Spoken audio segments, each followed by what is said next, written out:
تو اس لیے میرے سامنے جب کوئی کسی قوم کی برائی بیان کرتا ہے وہ ایسے ہوتے ہیں، میں کہتا ہے وہ ایسے ہوتے ہیں لیکن ان میں یہ خوبیاں بھی ہیں. وہ کہہ رہا ہے ان میں وہ بڑے اچھے ہوتے ہیں. میں نے کہا وہ اچھے ہوتے ہیں ان میں یہ فالٹ بھی ہے. ٹھیک ہے نا، ہم سے پوچھو ہم آپ کو بتائیں گے. ٹھیک ہے نا، ہم زیادہ کس میں. تو ہمارے بچے ایسی لینگویج بول رہے ہیں ہمیں پتہ نہیں چل رہی. اچھا اس میں یہ بھی ہوتا ہے کہ آپ غیر قوم میں شادی کرو تو آپ کو پتہ نہیں ہوتی ماں بیٹی میری خلاف تو سازش نہیں کر رہے کہیں بیٹھ کے. ٹھیک ہے نا، آپس کی زبان میں. مذاق کر رہا ہوں لیکن یہ بہت ایک ڈفرینٹ. ایک صاحب نے انگریز خاتون سے شادی کی. وہ کہہ رہے ہیں میں تھک گیا ہوں انگلش بول بول کے یار، کیونکہ مدر لینگویج تو ان کی انگلش نہیں ہے نا. مجھے کہنے لگے یار میری اردو اسپیکنگ میں شادی کرا دو. وہ ڈیفینس کے تھے نا، میں اردو زبان ہے میری. تو میں نے کہا آپ کو انگلش آتی تو ہے؟ کہہ رہا آتی تو ہے لیکن ہماری مدر لینگویج تو انگلش نہیں ہے نا. کہہ رہے ہیں میرے بیگم سے بات چیت کرتے کرتے گلے میں درد ہو جاتا ہے تھوڑی دیر میں میرے. And what do you want from me, please give me a cup of T. Mother language تو نہیں ہے نا، ٹھیک ہے آتی ہے لیکن وہ بات تو نہیں ہوتی جو انسان کو. اب جیسے میں فرفر اردو بول رہا ہوں ایسے تھوڑی کوئی زبان بول سکتا ہوں میں. تو وہ کہہ رہے ہیں یار اتنی ٹینشن ہوتی ہے، بیگم کو ڈانٹنا ہو تو انگلش میں ڈانٹو. What are you saying? پھر آدمی دیکھتا ہے یہ میں نے اسٹرکچر صحیح بولا ہے، ایسا تو نہیں از کہیں اور لگانا تھا کہیں اور تو نہیں لگا دی.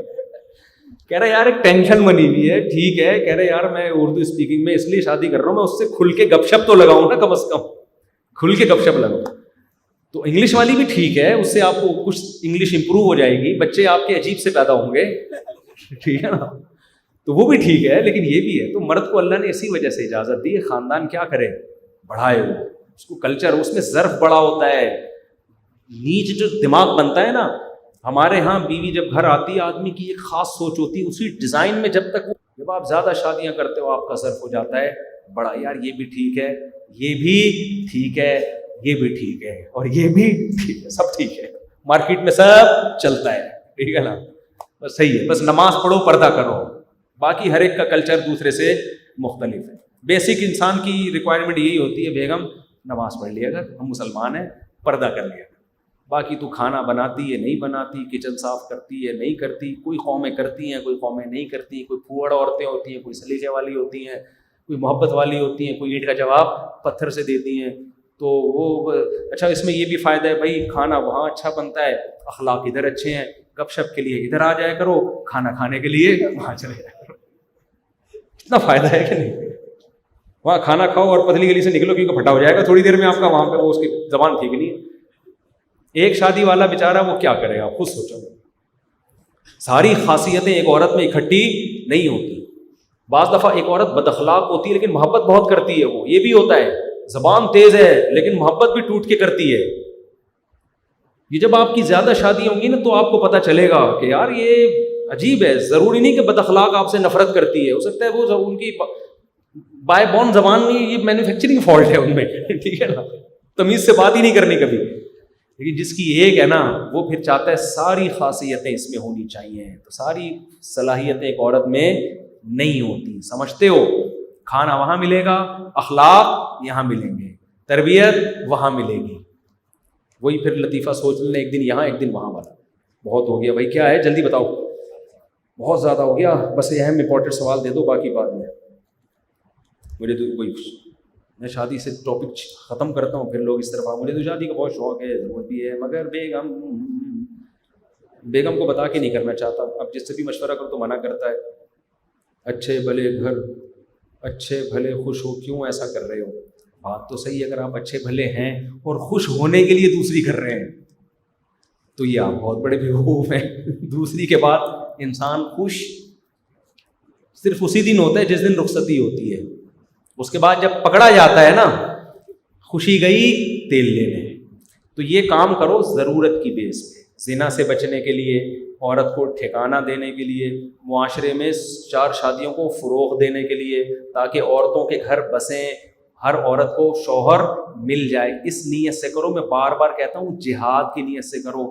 پیڑے کھانے کے لیے کر رہے ہو تو یہ دماغ سے نکال دو.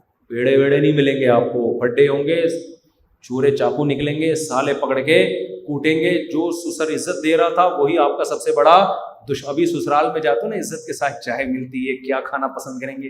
دوسری شادی کر کے جاؤ گے نا، بیل بجاؤ گے، کون آیا ہے؟ جی میں تشریف لایا ہوں. اس کے بعد گلی کے کتے آپ پہ چھوڑ دیں گے. سمجھ رہے ہو؟ وہ عزت ہاں پھر 8-10 سال کے بعد جا کے سیٹنگ پہ آ جاتا ہے معاملہ, لیکن 8-10 سال تو آپ کے گئے نا, سر کے بال گئے. میں نے بال دوبارہ لگوائے ہیں, اپنے ہی لگوائے ہیں یہاں کے لے کے ادھر لگائے, ورنہ میرا پورا خطرناک ایئرپورٹ بن چکا تھا. لوگ کہتے تھے مفتی صاحب آپ ویسے تو دیکھنے میں زیادہ بوڑھے نہیں لگتے, لیکن یہ اتنا آپ کے سر کو کیا ہو گیا؟ میں کہتا ہوں یار میں تو اس پہ حیران ہو گئی, جو باقی بچ گئے یہ کیسے بچ گئے؟ جو ٹینشنیں ہم نے اٹھائی ہیں اس میں اس پہ حیران کی ہو رہی ہے. اچھا یہ میرے بال قدرتی کالے ہیں, یہ اللہ کی قدرت ہے, میں کوئی کالا کولا نہیں لگاتی, یہ قدرتی کالے ہیں. میں تو اس پہ حیران ہوں کہ یہ ابھی تک کالے رہ کیسے گئے, جو بچ گئے مجھے اس پہ حیران کی, جو ٹینشنیں ہم نے اٹھائی ہیں. آج آپ مجھے دیکھ رہے ہیں ممبر پہ ہاں وہی کر رہا ہوں میں, بھائی جو مصیبت میں نے جھیلی ہے وہ میں ہی جانتا ہوں. تو اس لیے جہاد کی نیت سے آپ 4 شادیاں کریں, ظرف بھی بڑا ہوگا, اس کے بہت سے فائدے بھی ملیں گے آپ کو, لیکن سکون گیا بولو تیل لیتے ہیں. وہ دماغ سکون کے لیے کرو گے تو پھر پکڑے بھی جاؤ گے, اور پھر پٹو گے بھی, دبا کے چھپ کے کرو تو بھی پکڑا جاتا ہے, بتا کے کرو یہ چیزیں چھپتی نہیں ہیں. آپ کی دوسری بیوی پکڑوا دے گی آپ کو. آپ نے چھپ کے دوسری شادی کی, ایگریمنٹ ہو گیا بھائی چھپان کے رکھنا ہے, کسی دن بیگم سے پھٹا ہوا نا دوسری سے, فوراً کہے گی بتا دو ٹھیک ہے.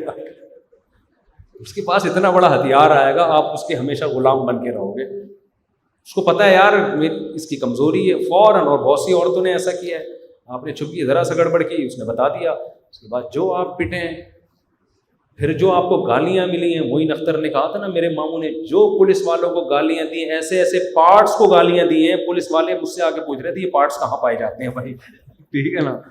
تو ٹینشن تو ہے بھائی, اس میں کافی ہو گیا بھائی, بہت زیادہ ہو گیا, میں بھی تھک گیا ہوں. اللہ تعالیٰ سمجھنے کی عمل کی توفیق عطا فرمائے.